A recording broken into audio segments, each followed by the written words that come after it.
Then let's get started. So I managed to fit a lot of very long words into my title slide. Hopefully they'll all make sense as soon as we get to the end of it. This is me and how to contact me. I'm a developer turned development manager. I've been consulting. I've done a lot of stuff. But essentially, the reason I'm here today is because I want to achieve a few things. I want to stop wasting people's potential. I want everyone to bring their best and actually be able to be everything they can be. I want to create a richer, more fulfilling world of work, and I want to establish meaningful connections. So this is the reason for me talking about this, and this is why I think that it's really important and vital to us. And what I'm going to talk about essentially is rationality and the mechanistic and analytical trap that many organizations get trapped into and fall into, and what that leads to. I want to talk a bit about reciprocity and the art of giving, and hopefully that will all tie together and end up so we can actually start talking about respect for people and the courage to be human. Because I believe that the more human we can be, the more complete and the more of us we can bring to the workplace, the better off we are. I think that it's sort of essential to talk about one thing before we get into the meat of this talk, and that's the two general mindsets that are sort of interesting for this. A mindset, or your point of view, is sort of the lens through which you view the world. And generally speaking, you can say that the two most important ones for this discussion is the mechanistic or analytical views mindset. I'm using the terms from Bob Marshall's right-shifting model, so you might recognize these. Essentially, the analytical view is that the organization is a machine. It has high functional specialization, what we would call silo. It's command and control. We strive for efficiency, essentially doing things right. Output per unit of input, it's sort of value-free. And we have a synergistic mindset. We see the organization as a complex adaptive system. We promote cross-functionalism. We use collaborative decision-making, and we strive for effectiveness. Effectiveness is doing the right things. It's valueful. So that's sort of the distinguishing hallmark here. And the typical org organization, in my view, is highly analytical. And that makes us, the lean, agile crowd, the aliens, we're the strange ones. But the analytical view also has a self-image that says we're logical, professional, and rational. And there's a trap in that. And I think that Esther Derby captured it very well with this quote, that it's easy to forget communication, interactions, relationship, trust. And this is essentially the source of much of the disconnect and we can see in current organizations, and the reason for the rampant disconnect and disengagement that many feel. So rationality in itself sounds like a quite good thing. Being agreeable to reason, being sensible, these are all good traits, but they come with some wonky connotations for many. And we can blame Adam Smith and Rational Man for that, or the more commonly known rational choice theory. Rational choice theory essentially states that, or it's built on the assumption that we're all independent, essentially selfish actors, sort of trying to achieve the best we can for ourselves.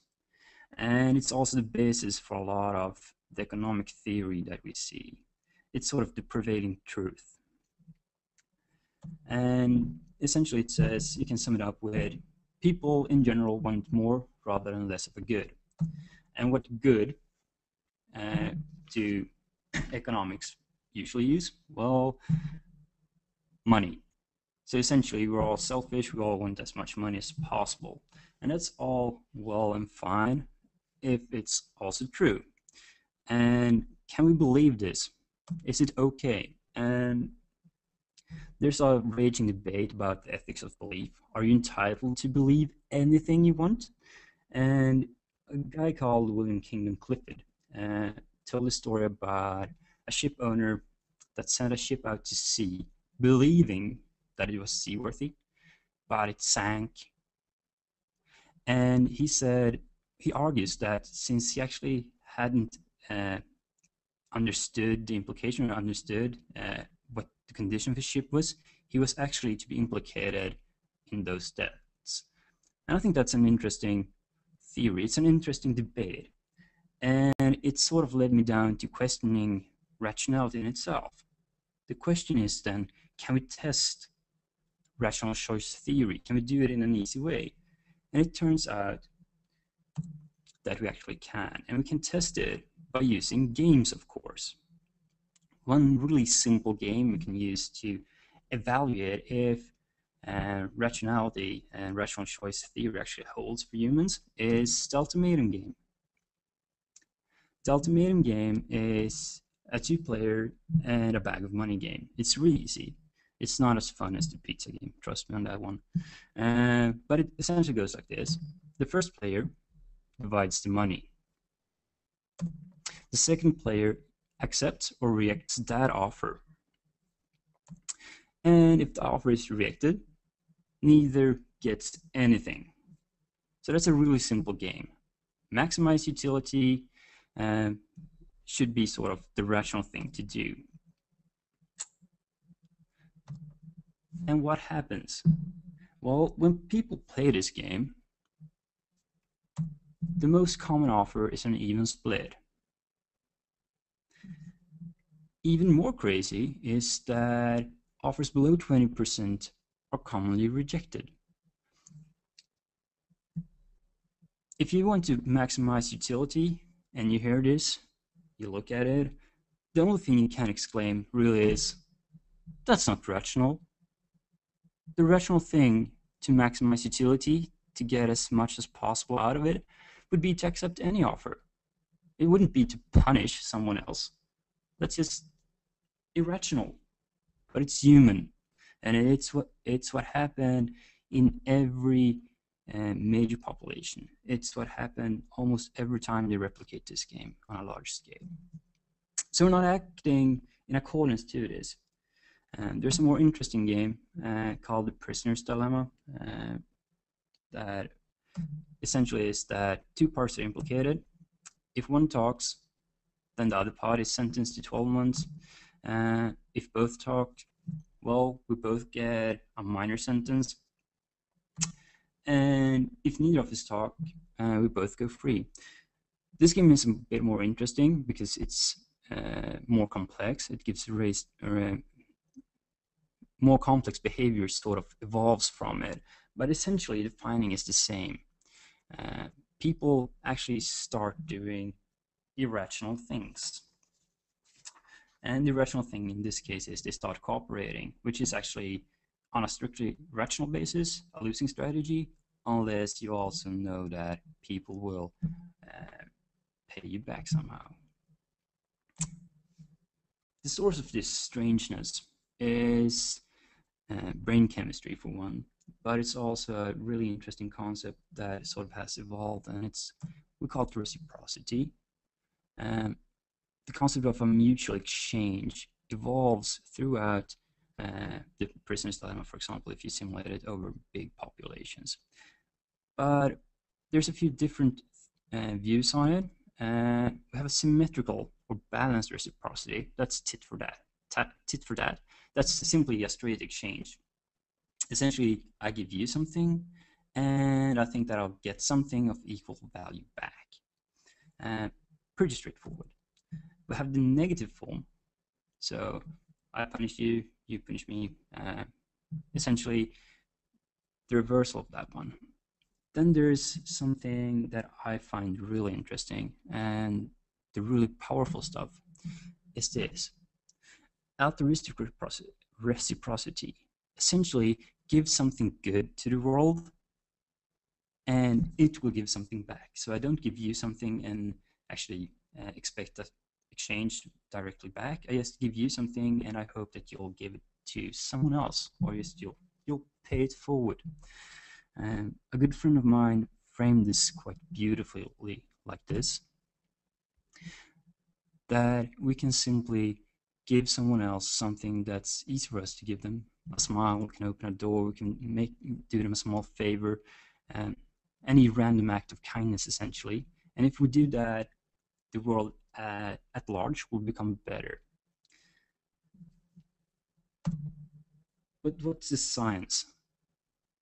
Because this all sounds good, but is there anything actually backing it up? And it turns out that there's good support and there's good science telling us that species exhibiting altruistic tendencies tend to be more resilient. So populations that have this trait actually survive and thrive at a much higher rate.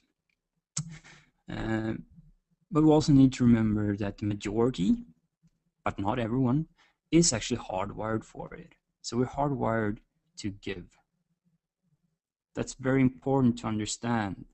And it's also highly congruent with what we're seeing in much of the online communities right now, is that people actually do want to give. And when we do, we build strong, resilient organizations and communities. And we also got this concept actually captured in what I would call timeless wisdom, because this is really old stuff. We actually have this espoused in every major religion or every major faith. It's the moral of stories and legends of old. It's time tested. We just need to start acting on it. You all know this. And it's simple, but it's really not that easy. And the common formulation of this and the concept that we sort of can latch onto is that of the golden rule. Essentially, that you should treat others as you want to be treated. And this is all well and fine, and after pondering it for a while, a smart guy called George Bernard Shaw came up with a critique of it, because sort of that's what humans do, we critique stuff. And he proposed the platinum rule as an improvement. And it hinges upon the realization that you shouldn't treat others as you want to be treated. You should treat others as they want to be treated.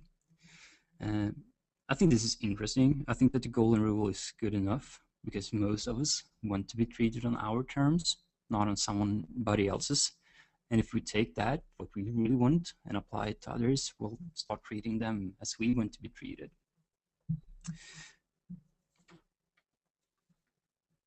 So, where does that lead us? Well, for one thing, we can say that rationality, in the terms of rational man, rational choice theory, is great for models. It's great for simulations, but it's not actually what people do. We're also sharing creatures by nature. So respect for people in this part down should essentially boil down to embracing those things. We can't be respectful of people if we disregard how they actually act, how we actually work and function. And that led me to actually ponder the word of being a professional. Being a professional often carries with it a coldness to me, that you should act in a rational way. You should be logical. You should have those analytical traits. And I actually think that based upon what we know, based upon the science and based upon the human condition, being a professional should be bringing yourself to work. It should include being compassionate. It should include feeling empathy. It should even include love. And I can sense that I'll probably have a few people looking strangely at that one. You're probably thinking about Eros, and that's one kind of love, but that's not actually what I'm talking about here. I'm talking about what's usually called agape. It's love for your fellow man, doing the right thing because uh, it's essentially the right thing. So that sort of captures reciprocity in another way. And we have courage. Courage is another very dear concept to me, and something that I actually rediscovered a way back in the form of ordinary courage.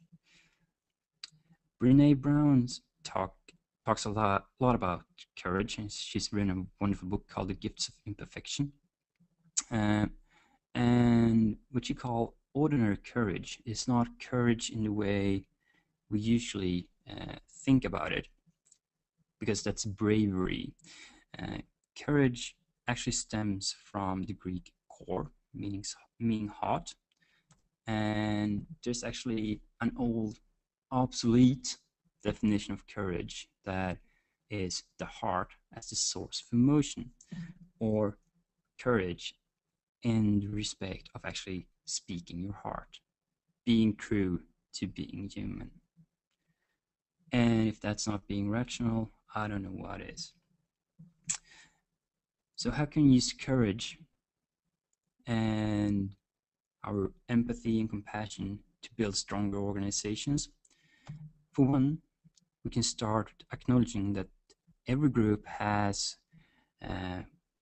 what is often called a me-you gap.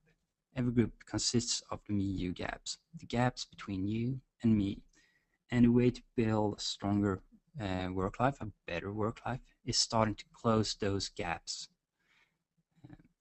Essentially taking steps towards each other and forging strong relationships. And that takes vulnerability, but that's also the birthplace of innovation, creativity, and change.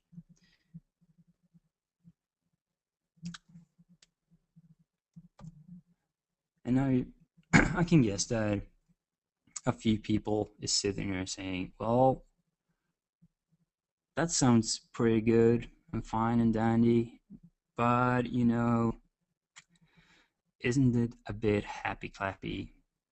And you know, sounds good, but my boss would never allow that.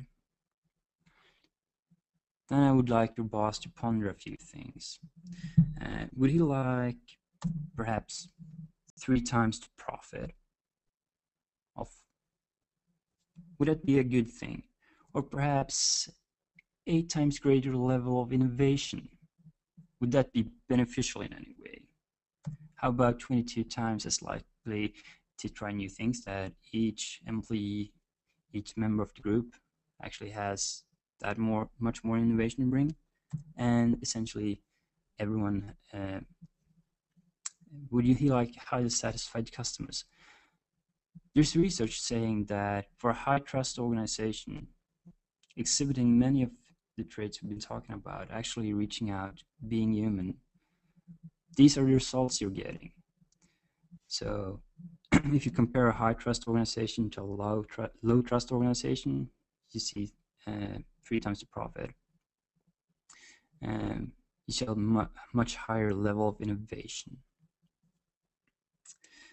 And they virtually all have highly satisfied customers. So there's a real profit in this. It's not only building better workplaces that makes us all happy, it's also bringing greater profit and more money to reinvest in the business.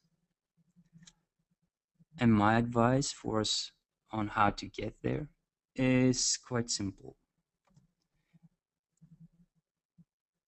Embrace your humanity, and as Vicky Gray writes in the foreword to Closing the Me-You Gap, a book that I had a great pleasure to review, and this quote actually didn't make the final cut, but I think that she's essentially captured what we need to do.